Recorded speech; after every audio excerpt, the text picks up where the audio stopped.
الرحمن الرحیم. السلام علیکم ناظرین, میں ہوں انسا کیانیہ. اس وقت میرے ساتھ موجود ہیں کور دلشاد صاحب جو کہ فارمر سیکرٹری رہ چکے ہیں الیکشن کمیشن کے. سر بہت شکریہ آپ کے ٹائم کا.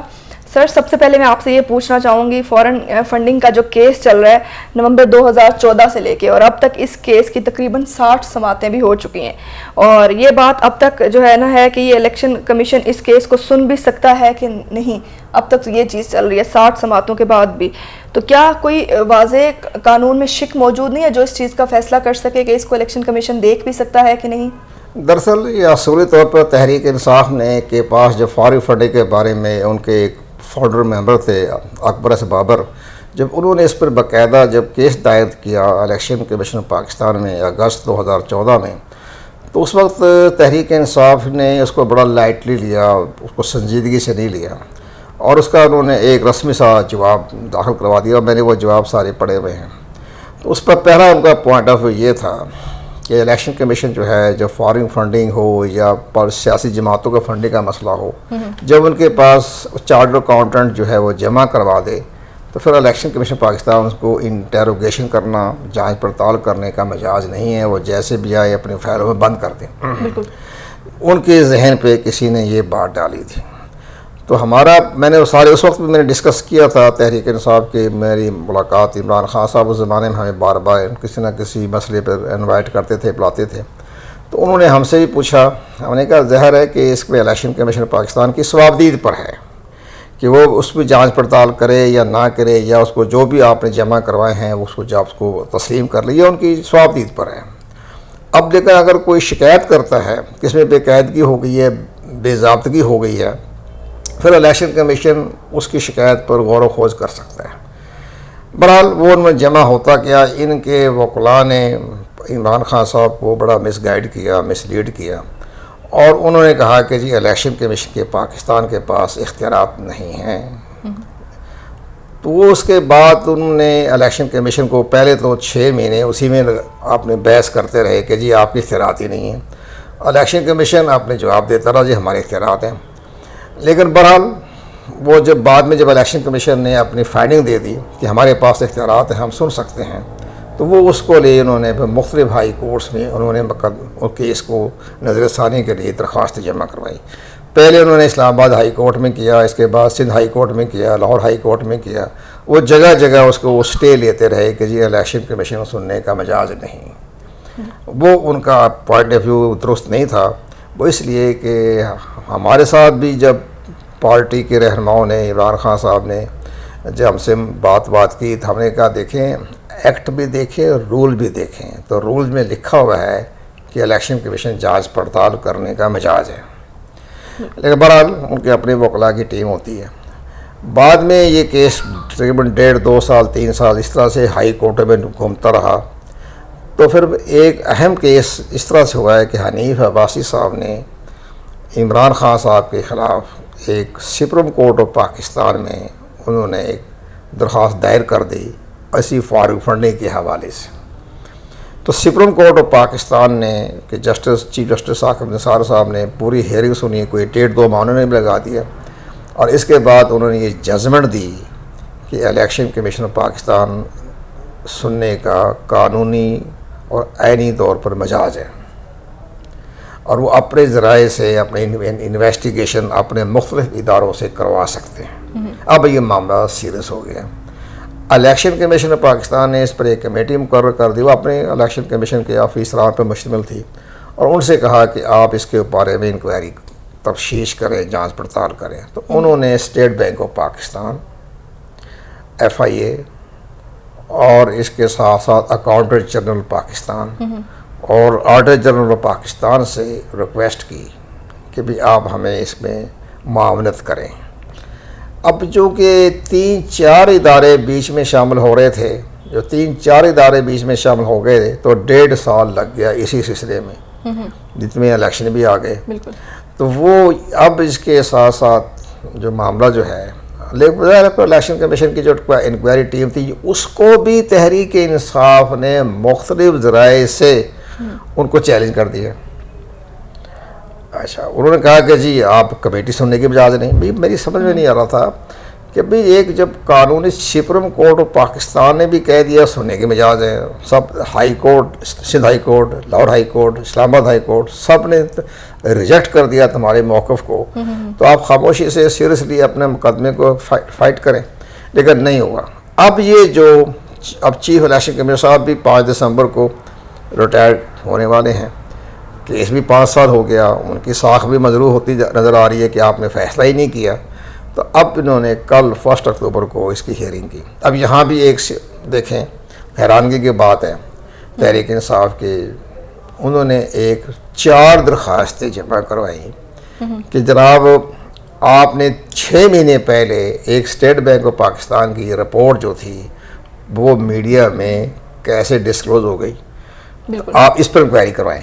یہ بات اسٹیٹ بینک آف پاکستان کی میں نے ہی پڑھی تھی، وہ اسٹیٹ بینک آف پاکستان میں آئی تھی اسٹیٹمنٹ، لیکن چند اسی نیکسٹ ڈے اسی رات کو ہی اسٹیٹ بینک آف پاکستان نے اس کی تردید کر دی۔ اب وہ کہہ رہے ہیں جی آپ یہ انویسٹیگیشن کریں کہ یہ کہاں سے لیک ہوئی، اب کیس خود ہی کمزور کر رہے ہیں۔ ظاہر ہے اب چیف الیکشن کمشنر ایک بڑی غیر جانبدار شخصیت ہے، تو انہوں نے 4 درخواستیں دی، اس کا فیصلہ انہوں نے 10 اکتوبر تک محفوظ کر لیا۔ اب لوگوں میں میڈیا میں یہ آ رہا ہے کہ جی الیکشن کمیشن نے فارن فنڈنگ کے کیس کو محفوظ کر لیا۔ محفوظ انہوں نے وہ 4 درخواستوں پہ کیا۔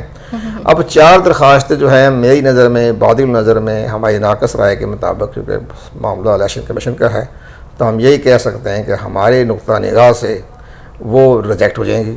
بالکل ظاہر اس کو کوئی گراؤنڈ ہی نہیں ہے اس کے اندر۔ اب جو 10 اکتوبر کو جب وہ ریجیکٹ ہو جائے گی تو پھر اس کی ڈیلی ہیئرنگ سماعت شروع ہونے کے امکانات اس لیے ہیں کہ 5 دسمبر کو چیف الیکشن کمشنر صاحب بھی ریٹائرمنٹ ہو جائے گی، 2 ممبر آلریڈی ہیں، ابھی 2 ممبروں کا فیصلہ نہیں ہوا، تو یہ سارے پھر الیکشن میں مکمل ہے، فعال ہے، یہ معاملہ ہے جس کی بنا پہ ڈیلے ہوا ہے 5 سال۔ اچھا سر، میں آپ سے یہ پوچھنا چاہوں گی کہ کوئی بھی اگر سیاسی جماعت ہے، اس کے جو پارٹی فنڈ ہیں اس کے قانون کے مطابق وہ اس کے لیے جواب دہ ہے، تو اس میں کوئی بھی پارٹی جو ہے پروہیبیٹڈ فنڈ نہیں لے سکتی، تو آپ مجھے پلیز بتائیے گا، میرا سوال آپ سے یہ ہے کہ پروہیبیٹڈ فنڈ کیا ہے، اس سے کیا مراد لیں؟ اس میں دراصل بات یہ ہے کہ اگر یہ کیس اتنا ہی ہوتا بے جان قسم کا، بے ضرر قسم کا، تو پھر تحریک انصاف 5 سال تک مچھلی کی طرح تڑپتی نہ رہتی۔ اب ان کی جان جو ہے نا مچھلی کی طرح سمندر سے باہر آئی، اندر آئیں، اس میں پھنسی ہوئی ہے۔ اب ایکچولی میں اگر جان نہ ہوتی، بے جان ہوتی، تو پہلے دن یہ کہہ دیتے کیا معاملہ ہے۔ اس میں یہ ہوا کہ گھر کا بھیدی اکبر بابر، پارٹی کا شروع میں بانی رکن، عمران خان کے رائٹ ہینڈ، پارٹی بنائی اکبر بابر نے، اس کا ذہن، اس کا ویژن، اسی کی بنیاد پر آج یہ پرائم منسٹر ہے، اس نے بنائی ہے۔ اس کے ساتھ اختلافات ہو گئے، ہوتی ہے پارٹی میں، نیکسٹ بدلتے رہتے ہیں، پارٹی کی قیادتوں میں آنا جانا رہتا ہے۔ اس اکبر بابر نے کو سب کچھ راز کا پتہ تھا، اب عام آدمی کو تو نہیں پتہ۔ انہوں نے الیکشن کمیشن آف پاکستان میں جو درخواستیں جمع کرائی ہیں وہ بڑی سنجیدہ ہیں۔ اس میں ان کا کہنا یہ ہے کہ پارٹی نے ڈنمارک سے، ڈنمارک، آسٹریلیا اور اس کے ساتھ اور کے بعد امریکہ، برطانیہ، مشرق وسطیٰ کے بعض ممالک، ان سے انہوں نے پارٹی فنڈ لیا، اور ان میں بڑی بڑی اہم شخصیات ہیں جو کہ کنٹروورشل ہیں۔ بعض ایسی شخصیات ہیں جو ہمارے پاکستان کے دوست نہیں ہیں۔ اچھا، وہ بقول اکبر بابر کے، اب وہ سارا معاملہ انہوں نے دیا ہے۔ اب یہ چونکہ State Bank, F I A اور اسی طرح باقی ہمارے ادارے جو ہیں، accountant general Pakistan, auditor general Pakistan, ان سب کی رپورٹیں 26 اکاؤنٹ ایسے ہیں جو کہ ان کی تفصیل الیکشن کمیشن کو جمع ہو چکی ہیں۔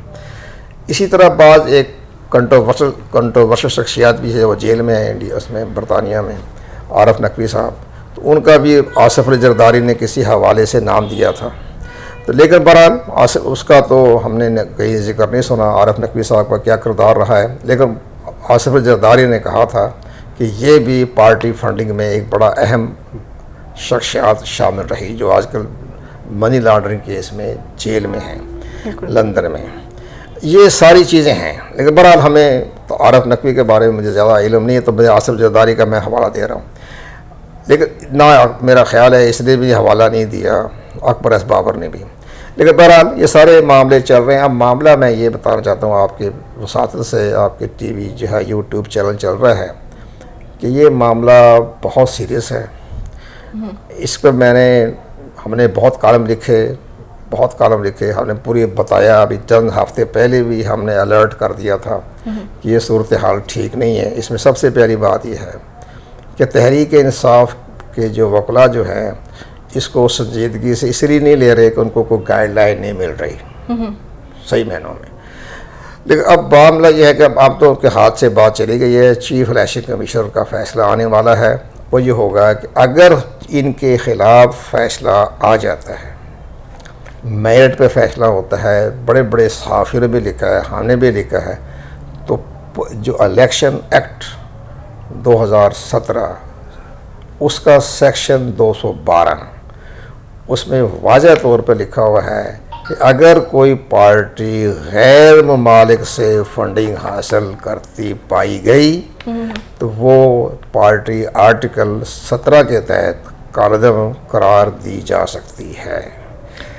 تب یہ معاملہ ظاہر ہے اب حکومت اتنی سنجیدگی سے نہیں لے رہی، تو ممکن ہے کہ یہ اتنے حالات خراب نہ ہوں، لیکن بادی نظر میں بین السطور میں یا ناقص رائے میں دیکھا جائے تو اگر یہ اتنا ہی غیر سنجیدہ ہوتا تو پھر تحریک انصاف جو ہے بار بار حکم اطمینانی حاصل کر کے اس کیس کو 5 سال تک کیوں آگے لے گئی۔